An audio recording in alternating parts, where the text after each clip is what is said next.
예, 시간이 되어서 저희 요한복음 강의 네 번째 시간 시작하겠습니다. 예, 오늘은 요한복음 2장 1절부터 11절까지 11절만 찾아보고 이제 다음 시간에 12절부터 25절까지 나머지 2장 공부해 보도록 하겠습니다. 예, 먼저 잠깐 기도하고 시작하겠습니다. 하나님 아버지, 오늘도 주님의 말씀을 들으러 또 공부하러 이렇게 모였습니다. 주님의 말씀에 복을 주셔서 저희가 이 말씀에 순종할 때 또 저희의 삶도 풍성해질 수 있도록 주님 인도해 주시기 원합니다. 저희가 배우는 이 말씀을 통해서 오직 주님 예수님께서만 영광 받으시기 원합니다. 예수님의 이름으로 기도드렸습니다. 아멘. 예, 오늘 저희가 살펴볼 내용은 이제 주로 가나에서 있었던 혼인 잔치에 관한 말씀입니다.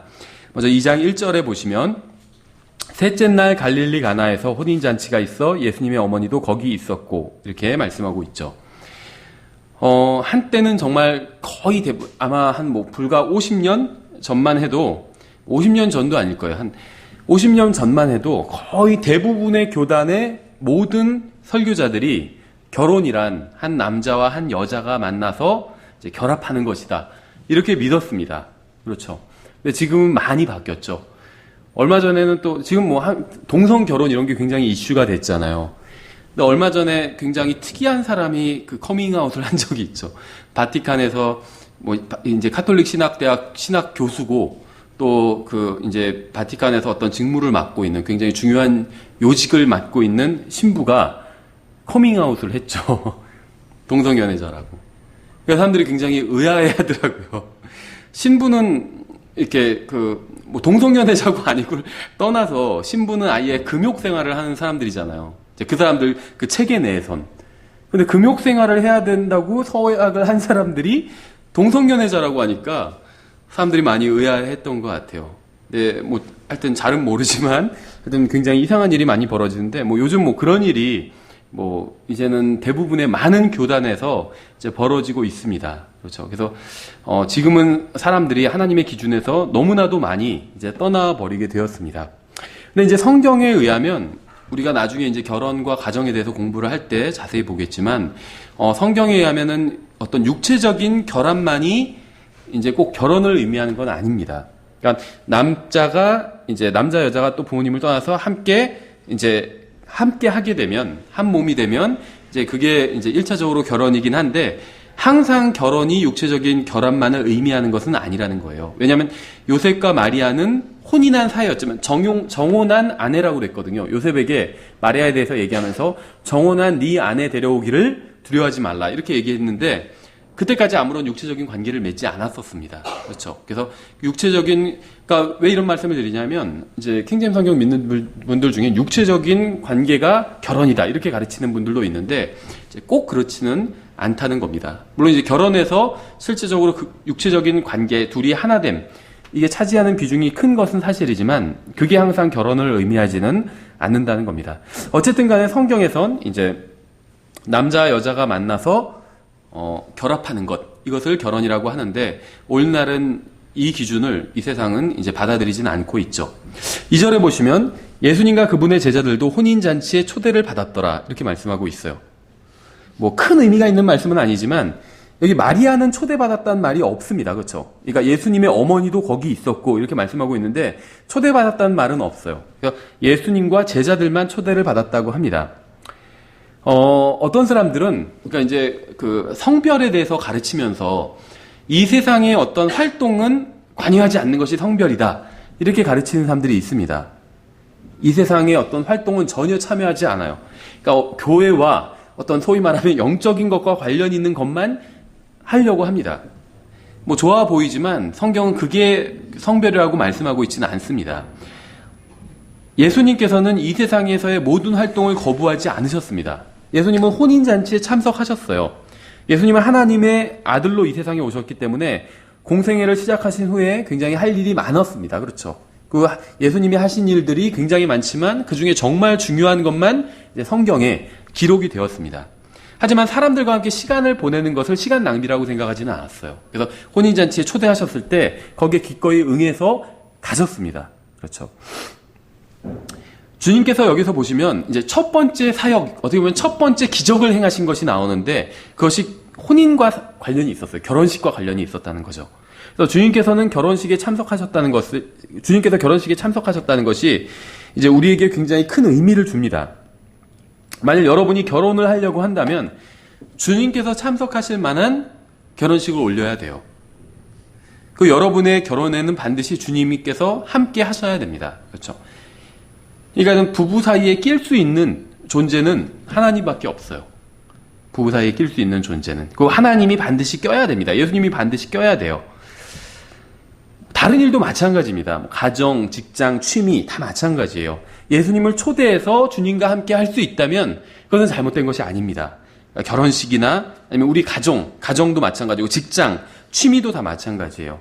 예수님을 초대해서 주님과 함께 할 수 있는 것이라면 그것이 무엇이 됐던 간에 그것은 잘못된 것이 아닙니다. 여러분이 관여하거나 참여하는 일에 주님을 초대할 수 없다면 그것은 잘못된 거예요. 그게 무엇이든 간에. 그렇죠.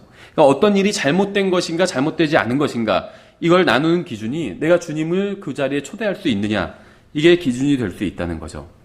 죄와 관련된 일이 아니라면 주님께서는 여러분과 함께 하실 것입니다. 어디든. 이 결혼식이 열리는 자리 이거는 죄와 관련된 것이 아니었죠. 그렇지만 이게 하나님의 영광을 위해서 결혼한 그런 것도 아니었잖아요. 그렇죠. 그냥 세상에서 말하는 일반적인 기쁜 일이었습니다. 근데 죄와 관련된 일이 아니라면 여러분이 가시는 곳에 주님께서도 함께 하실 수 있다는 겁니다.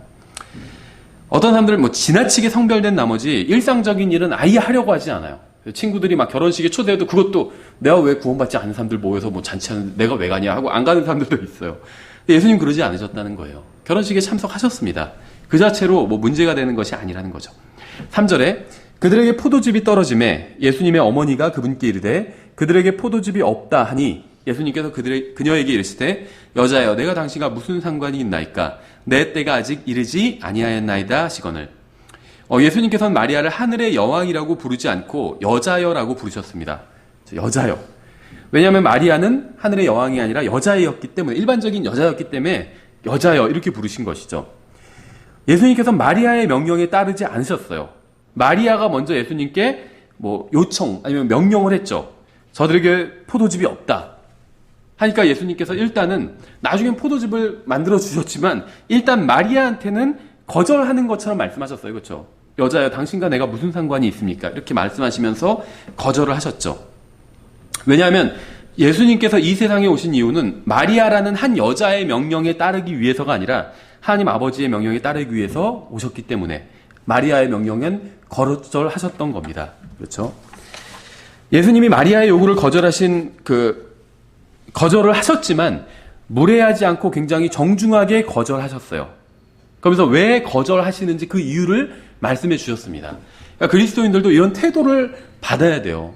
어떤 사람 구원받지 않은 사람이라고 해서 그냥 막 무시하고 그냥 단칼에 거절해버리고 이런 것이 아니라 예수님께서 이 세상에 오신 목적과 마리아가 요구하는 것과 맞지가 않았습니다. 하지만 굉장히 정중하게 대하셨고 또 정중하게 거절하셨다는 거죠. 그리고 거절한 이유까지도 설명해 주셨잖아요. 그렇죠. 예수님께서는 마리아의 명령에 따르거나 마리아가 시키는 대로 하기 위해서 이 세상에 오신 것이 아니기 때문에 마리아의 명령을 거절하신 거죠. 요한복음에서는 계속 이 때에 대해서 나옵니다. 그래서 예수님의 때는 아직 이르지 않았어요. 7장 30절, 8장 20절, 12장 23절, 12장 27절, 또 13장 1절, 17장 1절. 여기서 계속 예수님의 때에 대해서 말씀하고 있어요. 예수님의 때는 스스로 자신의 목숨을 사람들에게 넘겨줘서 죽음에 이르게 되는 그때입니다. 하지만 지금은 그때가 아니었어요. 지금은 사역을 시작할 때지 끝낼 때가 아니라서 때에 대해서 말씀을 하신 거였죠. 5절에 그분의 어머니가 종들에게 이르되 그분께서 너희에게 무엇을 말씀하시든지 그대로 하라 하니라. 로마 카톨릭에서는 마리아가 엄청난 권위를 가지고 있고 예수님은 그보다 못한 권위를 가지고 있는 것처럼 가르칩니다. 그들은 예수님보다 마리아를 더 중요하게 여겨요. 지금도 남미, 유럽, 동남아, 북미 이런 곳에서는 마리아를 열성적으로 굉장히 열심히 섬기고 있죠. 로마 카톨릭에서는 마리아가 왕자에 앉아 있고 지구는 그녀의 발밑에 있고 그녀의 머리에는 왕관이 있고 예수님은 그녀의 영광을 바라보는 그러한 모습을 하고 있어요. 저도 좀 오래되긴 했는데 거의 한 15년 정도 된 것 같아요. 근데 누구 결혼식이 있어서 이제 아는 사람 결혼식이 있어서 참석한 적이 있는데 이제 성당에서 결혼식을 했었어요. 그래서 저는 처음 성당을 가봤습니다. 꽤 큰 성당이었어요. 서울 한복판에 있는 꽤 큰 성당이었는데 가보고 깜짝 놀랐어요. 왜냐면 성당, 이제 그 로비에, 큰 성당이라서 로비도 굉장히 컸는데, 마리아상이 있었어요. 그러니까 우리가 겉에서 지나가면서 보면 성당에 마리아상이 있는데, 주변에 그 아세라 막 그런 숲 꾸민 게 있고, 그 가운데 마리아 석고상 같은 게 있잖아요. 그런 것만 저는 봐왔거든요. 그것도 물론 이제 잘못된 거지만, 그냥 그거 보고, 저 사람들 저렇게 우상을 숭배하는구나. 그러고 그냥 지나다녔는데, 막상 성당 내부에 가보니까 마리아상이 있는데, 그 석고상이랑은 완전히 다르더라고요. 한번 궁금하면 큰 성당 한번 가보시면 대부분 다 있을 거예요. 인형을 가지고 한 1m 정도 되는 마리아를 만든 거예요. 인형으로. 그러니까 석고상이 아니에요. 인형으로. 그래서 실제 왕관을 씌워놓고 막 그 왕이 입는, 교황이 무슨 대관식 같은 거 할 때 입는 그런 거를 다 입혀놨더라고요. 근데 너무 그게 적응이 안 되더라고요. 석고상도 아니고 인형을 그렇게 해놓고 막 거기에 막 기도를 하고 고개를 숙이고 사람들 막 뭐를 긋고 막 하는 걸 보니까 도저히 적응이 안 되더라고요. 그렇죠? 사람이 봐도 이렇게 가증한데 하나님께서 보시면 얼마나 가증할까, 가증하게 보일까 이런 생각이 들더라고요. 카톨릭은 마리아를 높이고 있어요. 예수님이 아니라. 그래서 예수님께 부탁하기 어려운 것도 마리아에게 부탁하면 부탁을 들어줄 수 있다. 예수님이 마리아의 말에 순종하기 때문에. 이런 식으로 가르친다는 거죠. 근데 성경은 로마 카톨릭의 망상과는 다르게 완전히 다른 진리를 보여주고 있습니다. 5절은 마리아가 한 마지막 말이에요. 성경에 기록된 말 중에 마리아가 한 마지막 말이 이 요한복음 2장 5절입니다. 이 이후로는 마리아가 어떤 말하는 것이 나오지 않아요. 예수님의 이 육신적인 모친 마리아가 말하는 것이 이 뒤에는 전혀 나오지 않습니다. 그러니까 마리아가 한 마지막 말이 요한복음 2장 5절에 기록되어 있어요. 이제 성경의 순서대로 봤을 때 성경을. 그래서 정말 마리아를 진정으로 따르고자 한다면 마리아가 한 마지막 말에 귀를 기울여야 된다는 거죠. 그분께서 너희에게, 예수님께서 너희에게 무엇을 말씀하시든지 그대로 행하라. 이렇게 말씀하고 있죠. 그래서 제 측에서 나온 전도지를 보면 로마 카톨릭용 전도지가 있어요. 그래서 로마 카톨릭은 이제 마리아를 숭배하기 때문에 그 사람들 어디서 파티마에서 예수님이 나타났다 이런 거 광고하지 않았잖아요. 마리아가 나타났다 이런 거 광고하거든요. 그래서 12살짜리 소녀가 마리아를 만났다 이런 거 광고해요. 그러니까 참 이상하죠. 우리가 봤을 땐. 하나님을 믿는다는 사람이 하나님이 나타났다 이런 거 광고 안 하고 마리아가 나타났다 이런 거 죄다 광고한다는 거죠. 그러니까 그 사람들의 신앙이 하나님이나 예수 그리스도가 아닌 마리아라는 거죠. 그래서 이 로마 카톨릭 용 전도지가 있는데, 만화 전도지인데, 거기서 이제 마리아가 나와서 막 이런 얘기를 합니다. 너희들이 진정 나를 믿는다면 예수님께서 말씀하시는 대로 하라. 이렇게 마리아가 거기 나와서 얘기를 해요. 그렇죠. 모든 가톨릭 신자들에게 하는 마리아의 명령은 예수님께서 무엇을 말씀하시든지 그대로 하라는 거예요. 그러니까 마리아를 믿는 사람들은 이 말을 믿어야 돼요. 예수님께서 무엇을 말씀하시는지 그대로 해야 돼요. 그렇죠.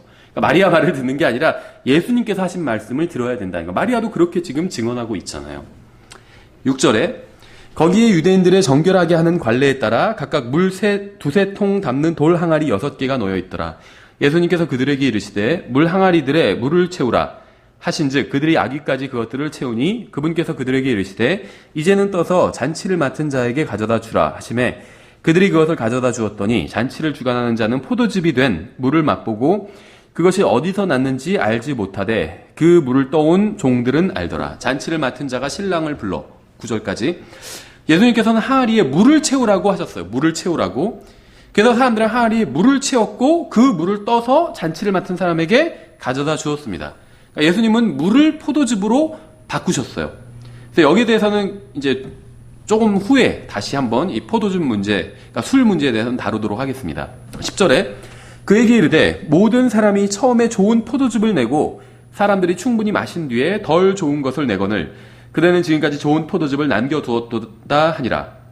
이게 무슨 얘기인지 아시겠어요? 사과 상자, 배 상자, 사과나 배를 박스로 사면 위에 보이는 데는 좋은 게 있어요. 근데 이제 밀봉을 해놓잖아요. 이렇게 비닐로. 근데 나중에 집에 가서 딱 들어보면 아래는 좀 안 좋은 게 있죠. 지금 그런 얘기를 하는 거예요.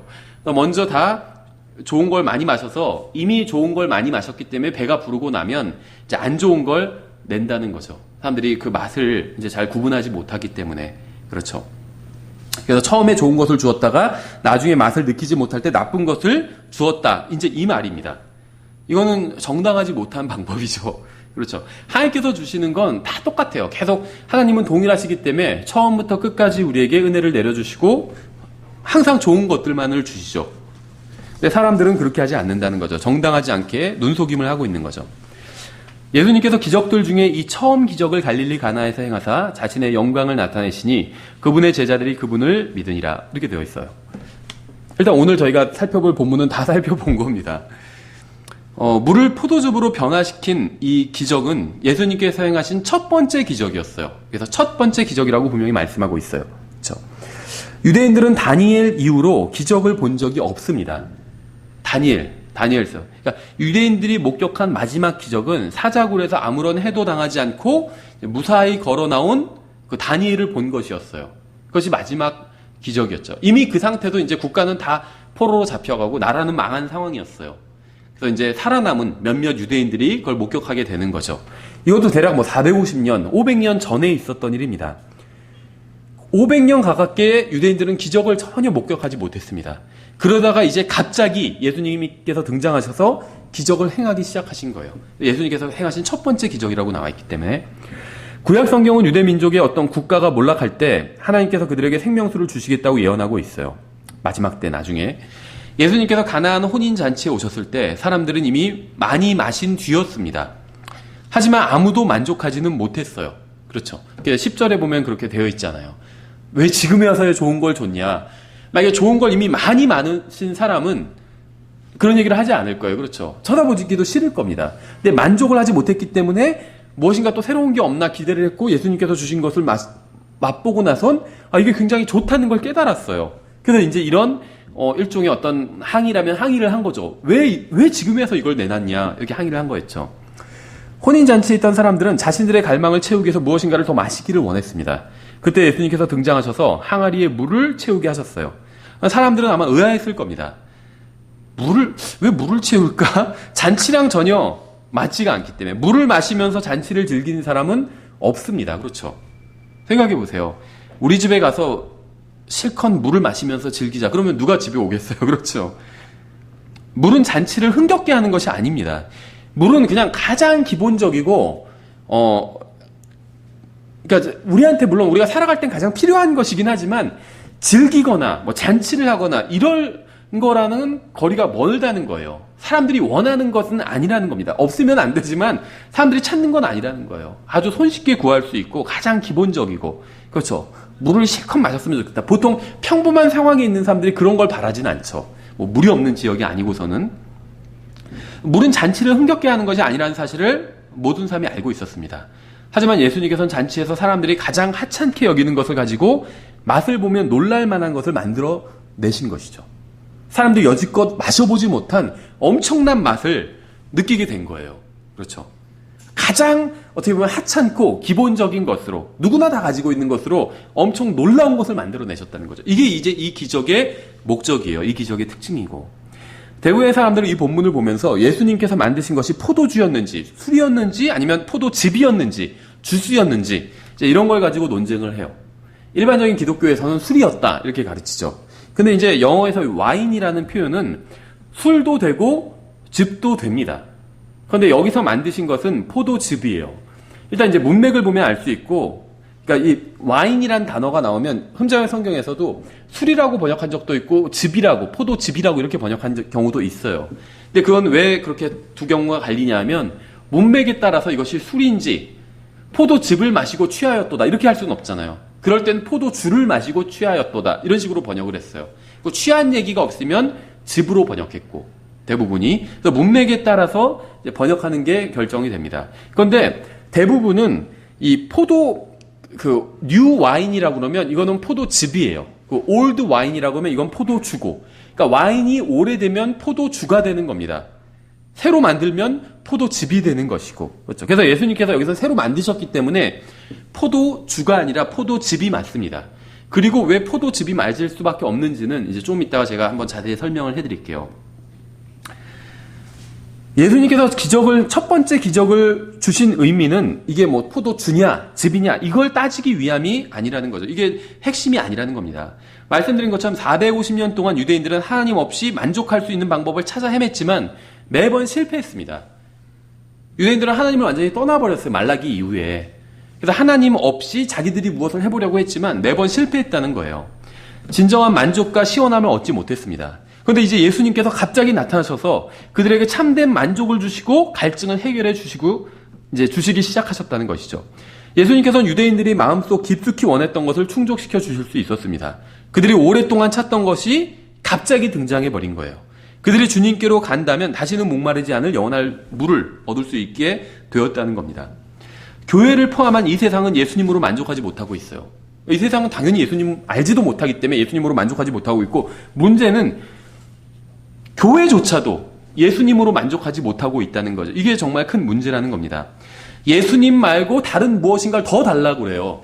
교회에 와서도 음식이 맛있어야 되고 아이들도 돌봐줬으면 좋겠다고 그러고, 물론 교회가 밥도 좀 좋은 밥을 주고 아이들도 다 돌봐주고 이러면 좋겠지만 교회는 기본적으로 그게 교회의 역할은 아니에요. 그러니까 교회가 좋은 음식을 주고 뭐 아이들도 다 돌봐주고 그게 잘못됐다는 이야기가 아닙니다. 좋아요, 그렇게 해줄 수 있으면. 그리고 크고 좋은 교회들은 그런 걸 다 갖는 시설을 갖고 있겠죠. 그런데 교회가 하는 일이 그건 아니라는 거예요. 그 교회의 본질은 아니라는 겁니다. 그렇죠? 하나님의 말씀이신 예수님만으로 만족할 수 없다는 거예요. 사람들의 불만은. 다른 게 있어야 되겠다는 거예요. 교회 여러 가지가. 그런 걸 찾아다니는 사람들이 있어요. 굉장히 안타까운 게, 실제로 제가 아는 어떤 분도 킹제임스 성경을 믿는 바른 교회에 다니다가, 그 교회가 자기네 집과도 굉장히 가까워요. 다른 교회를 다니다가 아이를 그 교회에서 아이를 위한 프로그램이 없다고 일반 교회로 가신 분도 있어요. 이해가 안 되는 건 아니에요. 저도 이제 어린 아이가 있는 입장에서. 근데 그게 바른 선택은 아니라는 겁니다. 교회를 고를 때 어떤 기준으로 골라야 되냐면, 아이를 기준으로 고르면 안 돼요. 부모를 기준으로 골라야 됩니다. 부모가 하나님의 말씀을 배울 수 있는 교회를 선택해야 돼요. 왜냐하면 아이를 양육하는 책임은 교회에 있지 않아요. 성경 어디에서도 교회가 아이를 양육할지니라 이런 말씀은 없습니다. 신명기에서도 부모가 아이를 양육하라고 말씀하고 있어요. 잠언에서도 부모가 아이를 양육하라고 말씀하고 있어요. 바울 서신에서도 부모가 아이를 양육하라고 말씀하고 있습니다. 그러니까 성경 앞, 중간, 뒷부분에서 다 아이를 양육할 책임은 어머니만이 아니라 아버지와 어머니 둘한테 다 있다는 거예요. 교회에 있는 것이 아니라. 그렇죠?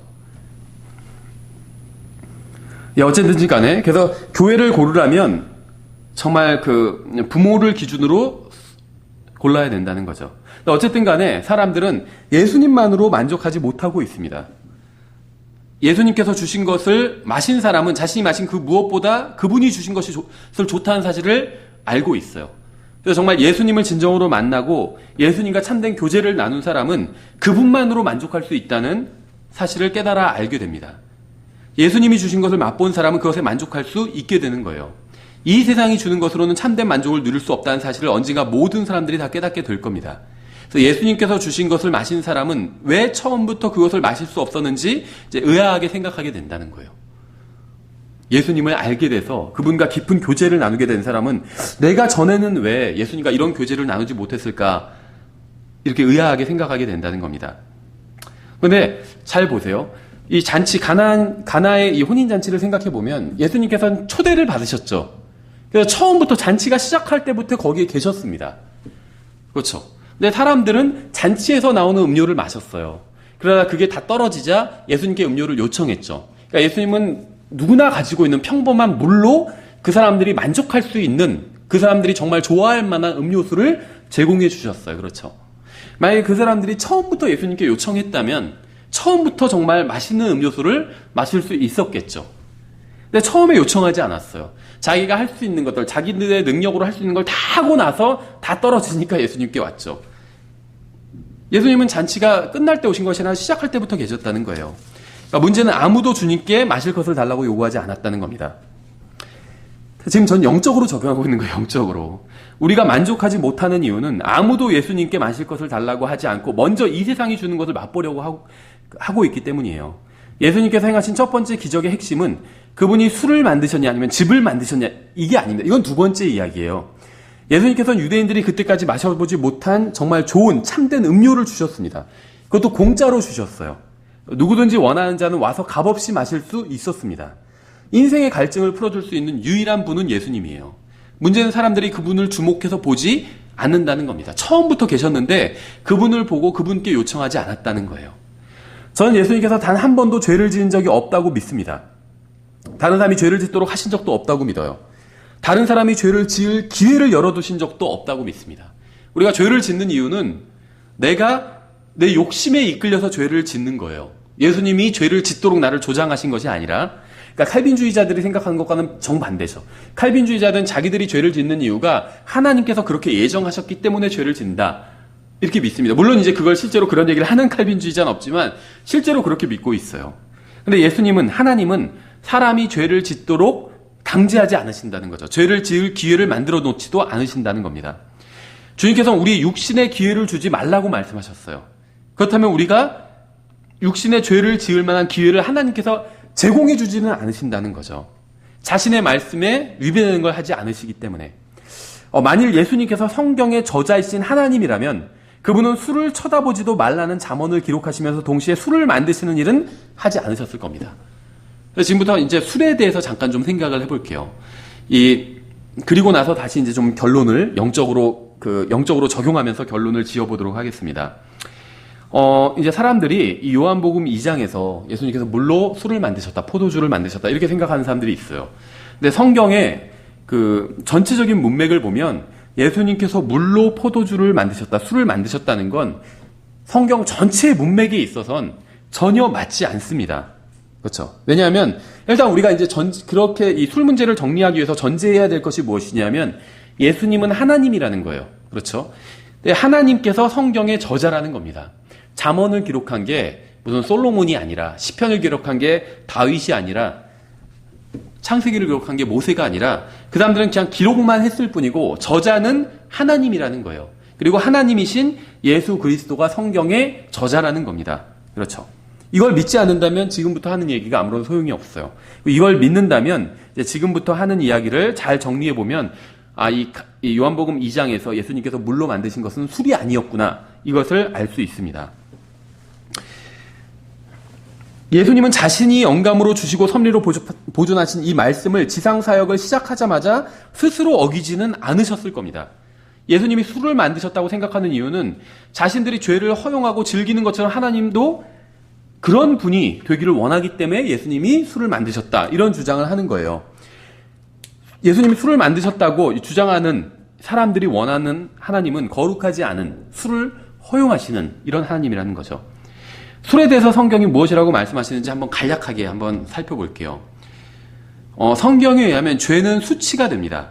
잠언에서 의는 한 민족을 높이거니와 죄는 어느 백성에게나 수치거리가 되느니라, 이렇게 말씀하고 있어요.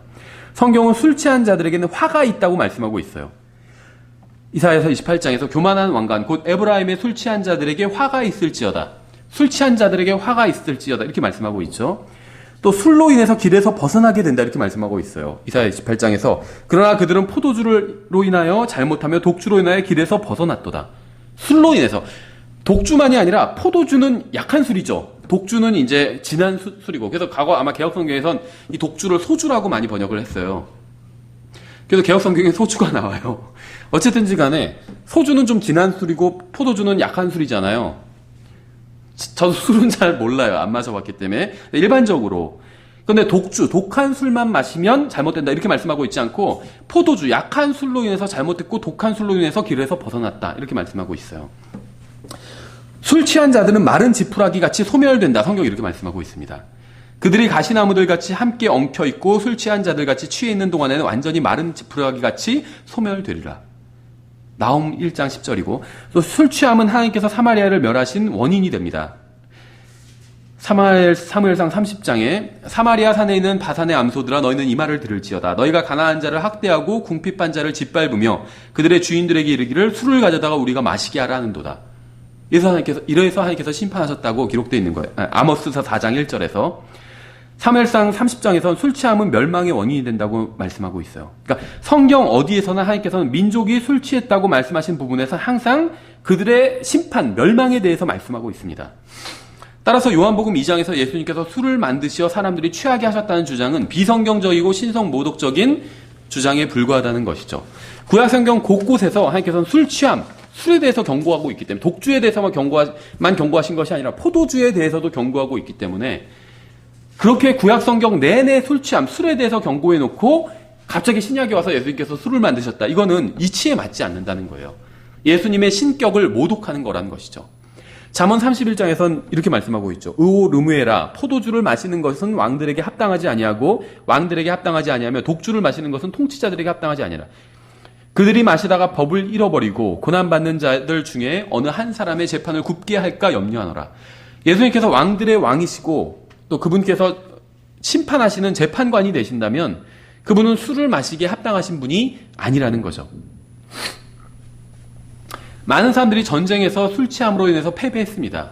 실제 1차 대전, 2차 대전 기록을 보면 부대가 술에 취해서 작전에 실패하고 전쟁에 패배한 그런 기록들이 굉장히 많이 나와요. 또 너무나도 많은 경우에 민족의 미래가 술 취함으로 인해서 망가져 버리기도 합니다.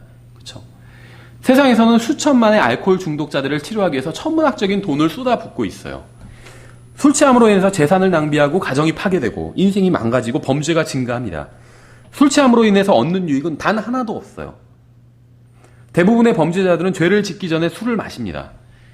대부분의 간음, 강간, 살인, 절도 뒤에는 술 취함이 있다는 거예요. 그러니까 술은 양심을 마비시키고 이성을 흐리게 하고 판단력을 떨어뜨리고 도덕을 완전히 제거해버리는 역할을 합니다. 술이 들어가면 범죄, 멍청함이 증가를 해요. 이런 말이 바른 말인지는 모르겠지만 명석함이 사라져간다는 거예요. 똑똑한 사람도 술을 취하면 술이 들어가는 만큼 멍청함이 증가하게 된다는 거예요. 어떤 면에 있어서 술은 담배보다 훨씬 더 사악합니다. 술은.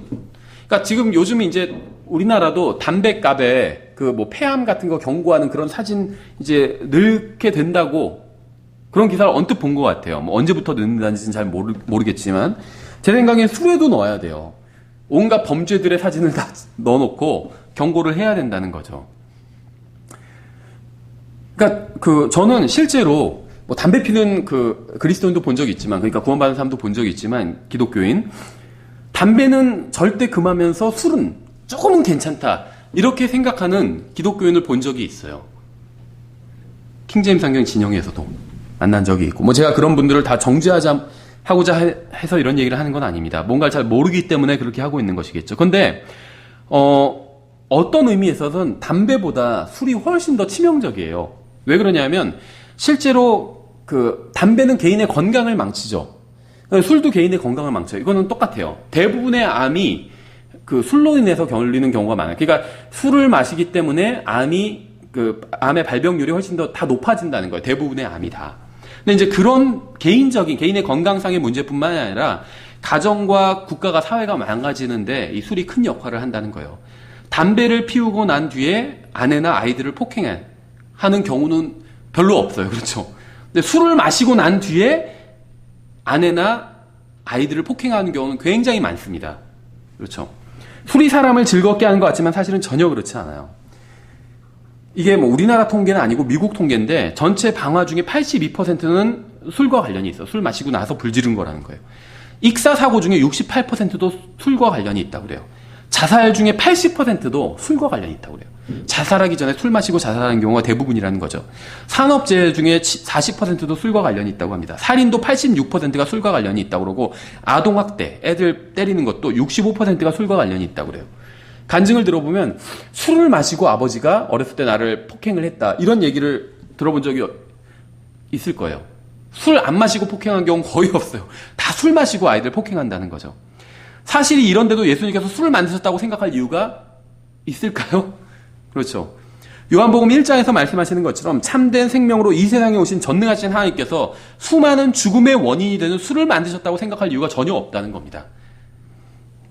매년 수천만 명의 사람들이 누군가의 술 취함으로 인해서 살해당하거나 죽임을 당합니다. 교통사고가 술 때문에 일어나는 경우가 압도적으로 많다는 거예요. 수많은 사람들이 술 취함으로 해서 과부가 되고 고아가 되고 자식을 잃어버리게 된다는 거죠. 누군가가 술을 마셨기 때문에 많은 사람들이 사랑하는 사람을 잃게 된다는 겁니다. 예수님께서 그러한 일을 지지하셨다는 주장을 저에게 받아들이라고 누구도 할 수 없다는 겁니다. 수많은 죽음과 슬픔과 고난과 눈물과 폭력과 가슴 아픔의 원인이 술에 있습니다. 저는 예수님께서 술을 만드셨다고 믿지 않아요.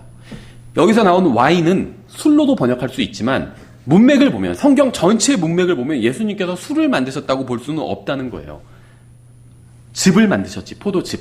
그렇죠. 술을 마시는 사람 18명 중에 1명은 알코올 중독자가 된다고 합니다. 알코올 중독자가 되지 않는 방법이 뭔지 아세요? 한 잔이라도 절대 술을 마시지 않는 거예요. 그럼 알코올 중독자가 되지 않습니다. 이상해요. 어떻게 보면. 정부는 뭐 담배값에 무슨 뭐 그 폐암 경고문 같은 걸 넣어야 된다. 그런 걸 보면 꼭 정부가 그 국민들의 건강을 생각해 주는 것 같잖아요. 전혀 그렇지가 않아요. 그럼 담배를 아예, 근데 우리나라는 정부에서 담배를 판매하고 있잖아요. 정부가 나서서. 그게 정말 국민들의 건강이 그렇게 걱정됐으면 담배를 팔지 말아야지. 술도 마찬가지죠. 술 판매하게 허용해 주고 있잖아요. 많은 사람들의 인생이 망가지고 있는데. 그렇죠. 기사 보면 다 그렇잖아요. 무슨 범죄 저질러 놓고 왜 그런 죄 지었냐고 그러면 술 마시고 그랬다고 다 얘기하거든요. 통계가 다 나와 있어요. 그런데도 술을 허용하고 있다는 거죠. 그렇죠. 그러니까 어떤 그 신문 기사를 보면 프렌치 프라이드가 있잖아요. 튀긴 감자. 이렇게 뭐 콜레스테롤을 증가시키고 뭐 굉장히 위험하다. 막 이런 기사가 실리는데 어떻게 보면 웃긴 것 같아요. 코미디 같아요. 술이 훨씬 더 많은 사람을 망치고 있고 훨씬 더 위험하다는 거예요. 튀긴 감자보다 술이 훨씬 더 위험하다는 거죠. 그러니까 이 세상은 정부는 진정으로 사람을 생각해 주지는 않는다는 겁니다. 정부는 국민의 건강을 걱정한다고 하면서 술을 금지하지 않고 있는데 그 이유는 결국 돈, 세금 때문에 그렇다는 거죠. 성경이 술에 대해서 어떤 입장을 취하고 있는지 아는 것은 어려운 일이 아닙니다. 그러니까 전 좀 이상해요. 술에 대해서 지지하는 사람들이 있는데 킹제임 성경 진영에서도 심지어 어떤 킹제임 성경 번역자는 술을 마시는 분도 있어요. 제가 아는 분 중에. 누구라고 얘기할 수는 없지만. 그런데 성경을 읽어보면 성경이 술에 대해서 어떤 입장을 취하고 있는지 아는 게 그렇게 어렵지 않다는 거예요. 거듭남에 대해서보다 술에 대한 경고의 말씀이 훨씬 더 많이 있습니다. 이사야서 5장 1절에서 이렇게 말씀하고 있죠. 아침에 일찍 일어나 독주를 따라가되 밤이 될 때까지 계속 따라가 마침내 포도주로 붉게 된 자들에게 화가 있을지어다. 이사야서 5장 22절에서 용감하게 포도주를 마시며 독주를 섞는 힘센 자들에게 화가 있을지어다. 호세아서 4장에서 행음과 포도주와 새 포도즙이 마음을 빼앗아 가느니라 이렇게 말씀하고 있어요. 요엘서 3장에서 또 내 백성을 놓고 제비를 뽑으며 창녀를 얻으려고 남자아이를 내주고 또 마시기 위해 포도주를 구하려고 여자아이를 팔았도다. 자기 딸까지 팔아버린다는 거예요. 술 마시기 위해서. 알코올 중독이 되면 그렇게 된다는 거예요. 예수님께서는 자신을 혼인잔치에 초대한 이웃들에게 술을 주지 않으셨습니다. 왜냐하면 하박국 2장에서 이렇게 말씀하고 있어요. 자기 이웃에게 마실 것을 주고 내 술 부대를 그에게 주며 또한 그를 취하게 함으로써 너로 하여금 그들의 벌거벗은 것을 보게 하는 자에게 화가 있을지어다. 이웃에게 술을 줘서 취하게 하는 사람들, 다른 사람에게 술을 줘서 취하게 하는 자들에게 화가 있을지어다 이렇게 말씀하고 있어요. 근데 예수님께서 술을 만드셔서 줬다는 건 말이 안 된다는 거죠. 그렇죠? 예수님이 성경의 저자인 하나님이 아니라고 예수님의 신성을 부인하고 모독하는 겁니다. 구약 성경을 예수님이 무시한다고 모독하고 있는 거예요. 예수님이 술을 만들었다고 주장하는 것은. 아마 그 메시지를 듣는 여자분들은 특히 잘 생각해야 될 거예요.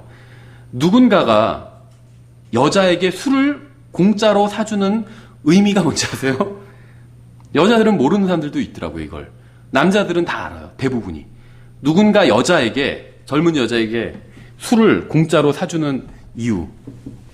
성경에 나와 있어요. 하박국 2장 15절. 제가 방금 읽은 구절에 나와 있죠. 너로 하여금 그들의 벌거벗은 것을 보게 하는 자에게 화가 있을지어다. 술 취하게 함으로 벌거벗은 것을 보게 하는 자에게 화가 있을지어다. 벌거벗은 것을 보기 위해서 술을 공짜로 사주는 거예요. 여자들은 반드시 이 점을 명심해야 됩니다. 공짜 술을 주는 다른 이유는 없다는 거예요. 성경에 의하면 모든 바텐더들에게는 화가 있는 거예요. 그렇죠? 이웃에게 술을 주는 자에게 화가 있을지어다 이렇게 말씀하고 있기 때문에 모든 술집 주인들에게는 화가 있는 겁니다. 다른 사람의 잔에 술을 따르는 모든 사업가들에게 화가 있는 거예요.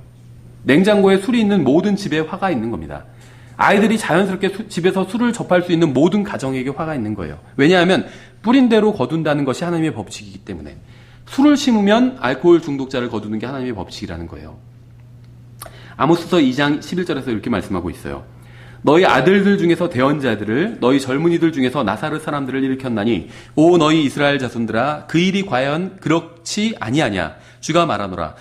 그러나 너희가 나사렛 사람들에게 포도즙을 주어 마시게 하고 대언자들에게 명령하여 이르기를 대언하지 말라 하였느니라. 이 구약 성경 구절들은 이게 문맥을 잘 보지 않으면 좀 이해가 안 돼요. 그렇죠. 신약 성경은 한 구절만 딱 떼어놓고 봐도 이해되는 경우가 있는데 구약 성경은 그렇지 않은 경우가 많이 있죠. 이 나사렛 사람들은 자신들을 주님께 내어드리기로 이제 맹세한 사람들입니다. 신약으로 치면 헌신한 사람들이 나사렛 사람들이라고 볼 수 있어요. 근데 그들의 맹세에는 술을 마시지 않겠다는 것도 포함되어 있었다는 거죠. 구약 성도들. 술을 마시지 않겠다. 구약 성도들 중에서 헌신된 사람들은 술을 마시지 않겠다고 맹세를 했다는 겁니다. 근데 사람들은 술을 마시지 않는 사람을 보면 권해서 마시게 만들려고 하죠. 직장에서도 저 술 안 마시는데요. 그러면 이 사람아 좀 한두 잔은 괜찮아 마셔봐 이러면서 권해서 마시게 하려고 하죠. 자신을 주님께 내어드린 사람은 술을 마시지 않겠다고 결심해야 됩니다. 왜냐하면 한 번 술을 마시게 되면 다른 사람들에게 주님의 말씀을 대언할 수 없게 되기 때문에. 그래서 지금 아모스서 2장에서 그대로 나오잖아요. 술을 마시게 하라. 그러면 대언자들에게 명령하여 이르기를 대언하지 말라 하였느니라. 술을 마시게 해놓고 나사렛인들, 헌신된 사람들에게 술을 마시게 해놓고 그 다음에는 대언하지 말라. 이런 주장을 하는 거예요. 그렇죠. 무슨 말이냐면 술을 마신다고 해서 구원받은 사람이 술을 마신다고 해서 지옥에 가는 건 아니에요. 하나님의 자녀가 되는 게 바뀌는 것도 아닙니다. 근데 하나님의 말씀을 대언할 수 없게 될 수는 있다는 거예요. 술을 마시면. 그렇죠. 구원을 잃어버리는 건 아니지만 이 세상 사람들에게 하나님의 말씀을 대언할 수 없게 된다는 거예요. 자기도 뭐 술 마시고 할 거 다 하면서 지금 와서 무슨 뭐 예수님이 어떻고 진리가 어떻고 천국이 어떻고 그런 얘기하고 있네. 이렇게 생각한다는 거예요. 이 세상 사람들은. 미가서 2장 11절에서 이렇게 말씀하고 있죠.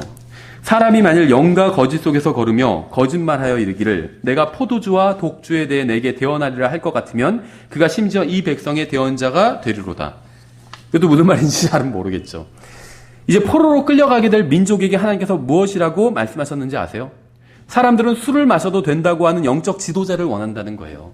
술에 대해서 허용해 주는, 술을 팔아도 되고 마셔도 되고 권해도 된다고 하는 지도자를 원한다는 겁니다. 하지만 하나님께서는 그런 민족은 포로로 끌려가게 될 것이라고 경고하고 계신 거예요.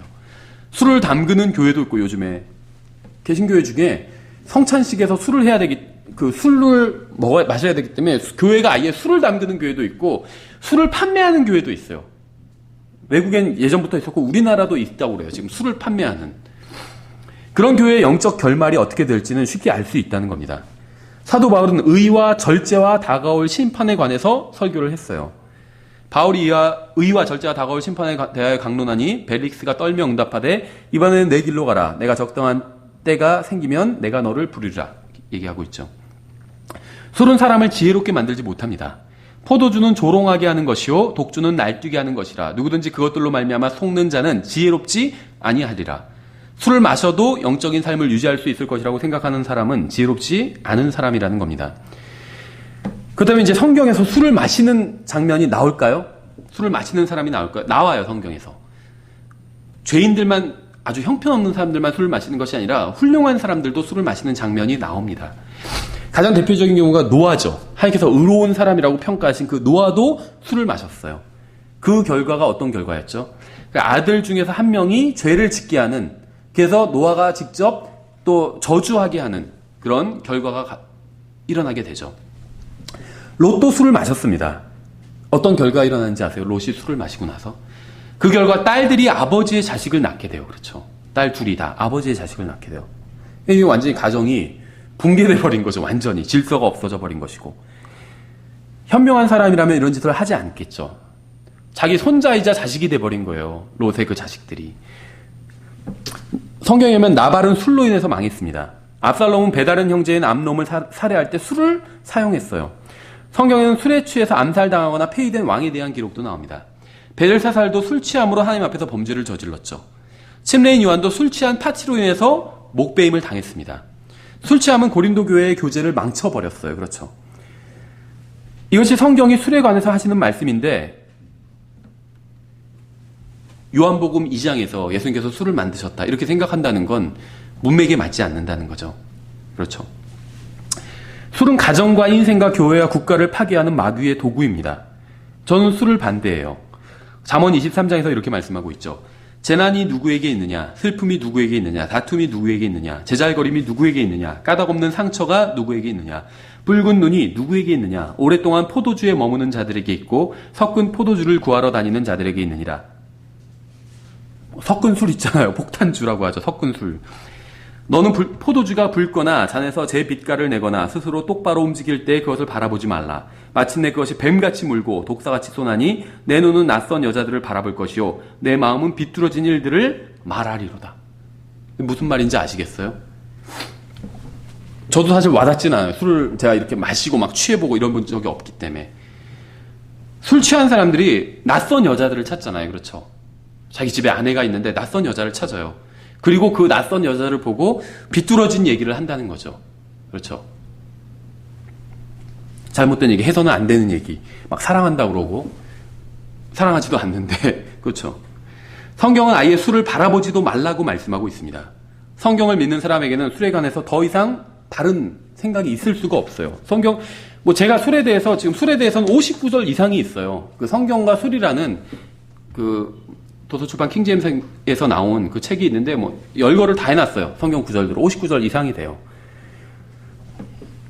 갈라디아서 5장 19절에서 이렇게 말씀하고 있어요. 이제 육신의 행위들은 명백하니 이것들이라. 곧 간음과 음행과 부정함과 색욕과 우상숭배와 마술과 증오와 불화와 경쟁과 진노와 다툼과 폭동과 이단파당과 시기와 살인과 술 취함과 흥청됨과 또 그와 같은 것들이라. 또한 내가 또한 전에 너희에게 말한 것 같이 이것들에 대하여 미리 너희에게 말하노니 그런 것들을 행하는 자들은 결코 하나님의 왕국을 상속받지 못하리라. 성경은 분명히 술 취하는 자는 하나님의 왕국을 상속받지 못한다고 말씀하고 있습니다. 이 말씀을 어떻게 해석하든지 간에 진리는 변하지 않죠. 구원을 잃어버린다는 게 아니라 하나님의 왕국을 상속받을 수 없다는 거예요. 이게 무슨 의미인지 아는 게 어렵지 않죠.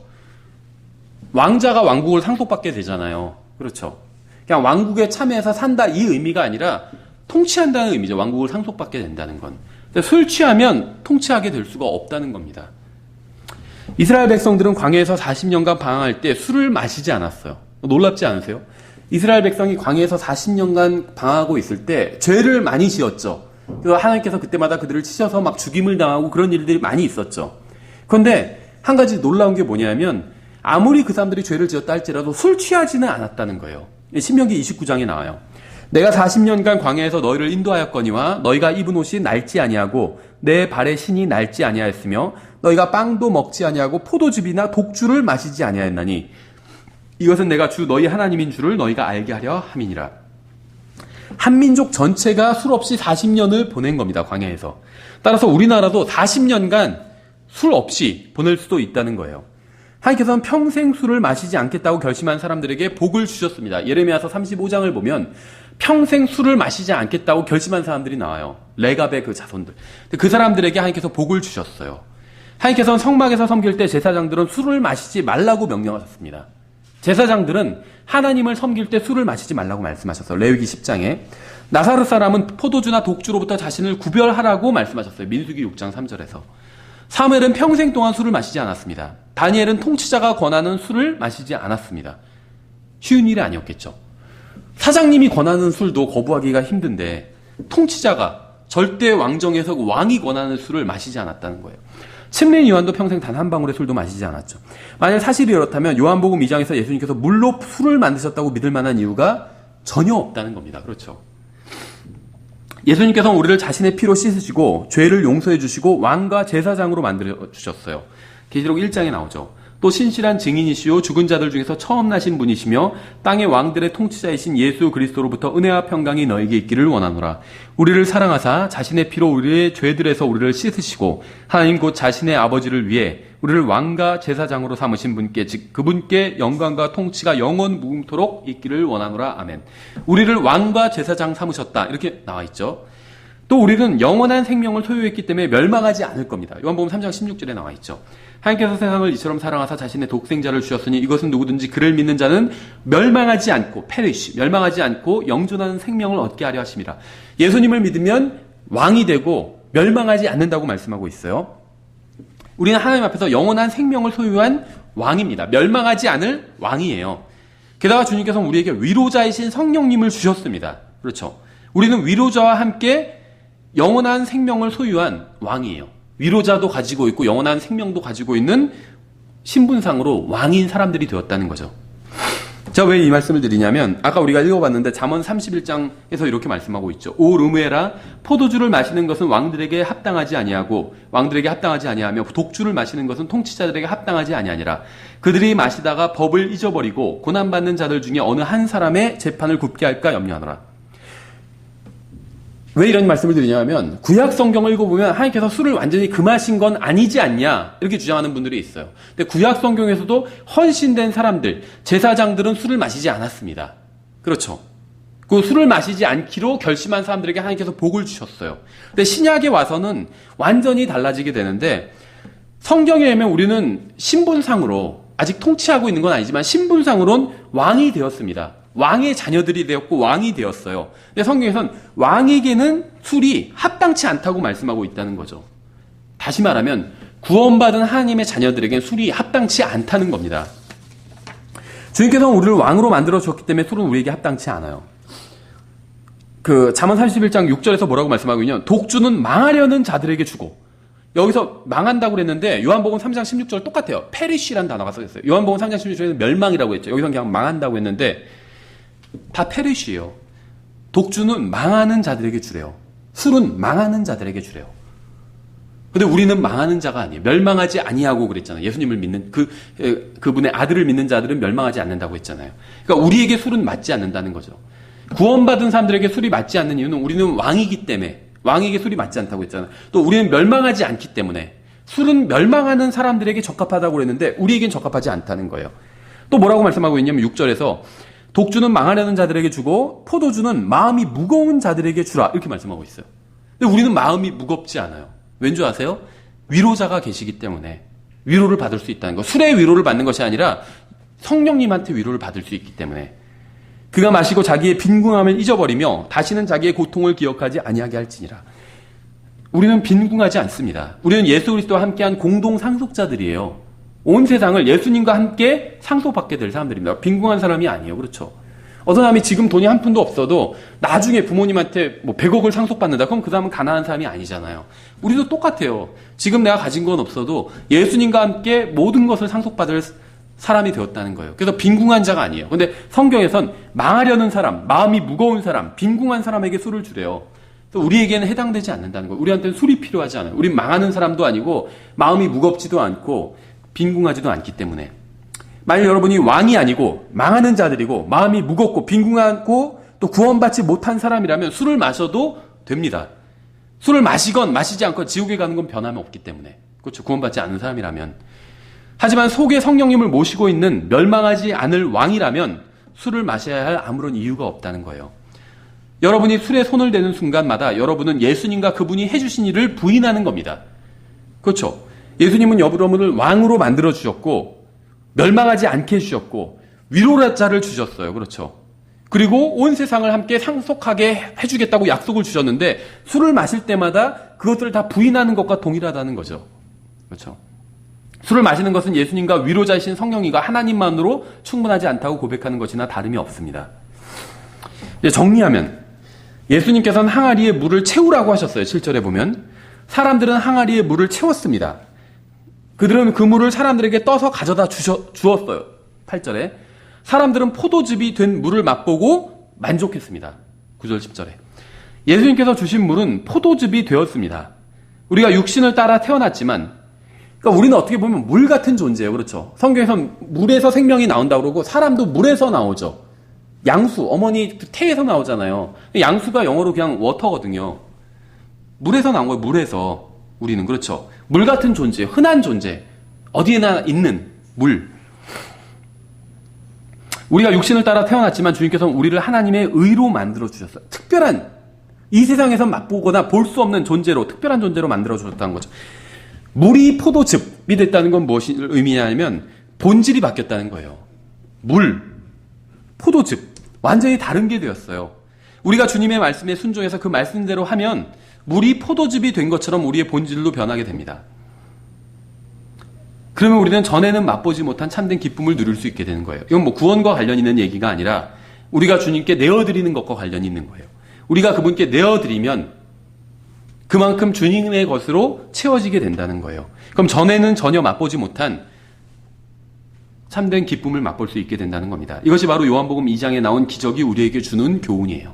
이게 술이냐 아니냐, 이것은 2차적인 문제고, 1차적인 정말 요한복음 2장을 통해서 주님께서 우리에게 하려고 하시는 말씀은 물이 포도즙으로 변한 것처럼 본질이 변해버린 거잖아요.